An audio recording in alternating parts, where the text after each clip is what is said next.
Hello guys, welcome back to my another vlog. তো আজকে আমি এসেছি বিয়ে বাড়ি, আর এখানে এসে একদম এখানে দেখতে পাচ্ছ এলাহি আয়োজন। এত সুন্দর আয়োজন আমি আগে কখনো দেখিনি, কারণ আমাদের গ্রামে এত সুন্দর আয়োজন হয় না। হয় মোটামুটি, যেমন একটা চলার মতো হয়, কিন্তু এত সুন্দর এত এলাহি আয়োজন আমি আগে কখনো দেখিনি। এবার আমি প্রথম দেখছিলাম। আর এদিকে তো বর বউ এসে গেছিলো, আর ওদের এখানে শ্যুট চলছিল দেখতে পাচ্ছ। আর এত সুন্দর আয়োজন দেখে আমার তো মাথা খারাপ হয়ে যাচ্ছিলো পুরো। তারপরে ওইদিকে তো অনেক স্টল বসেছিল, যেমন mocktail stall, coffee stall, pakora, phuchka. আর এখানে ফুচকা খাবো বলে এখানে যে এমনই লাইন দাঁড়িয়েছি, আর অমনি ঢুকে পড়েছে, দেখতে পাচ্ছ কন্যাযাত্রী ঢুকে পড়েছে সব তত্ত্ব নিয়ে। আর আমার তো এখানে প্রচুর খিদে পেয়ে গেছিলো, তার জন্য আমি চলে গিয়েছিলাম খাবার টেবিলে দেখতে পাচ্ছ। আর এখানে এসে এত সুন্দর আয়োজন, মানে মাথা খারাপ হয়ে যাচ্ছে।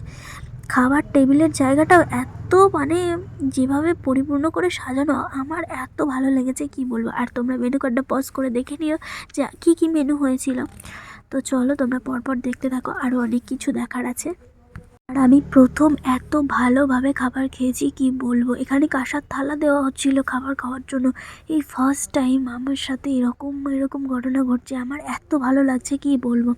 আর কাঁসার থালাটা বার করতে একটা বড় টিস্যু পেয়ে গেছিলাম, এইরকম টিস্যু আমি ফার্স্ট টাইম পেলাম। তারপরে এখানে চলে এসেছিলো কলার পাতা, দেখতে পাচ্ছ। কলার পাতা দেওয়ার পর খাবারগুলো একে একে দিচ্ছিল, আর আমরা খাচ্ছিলাম।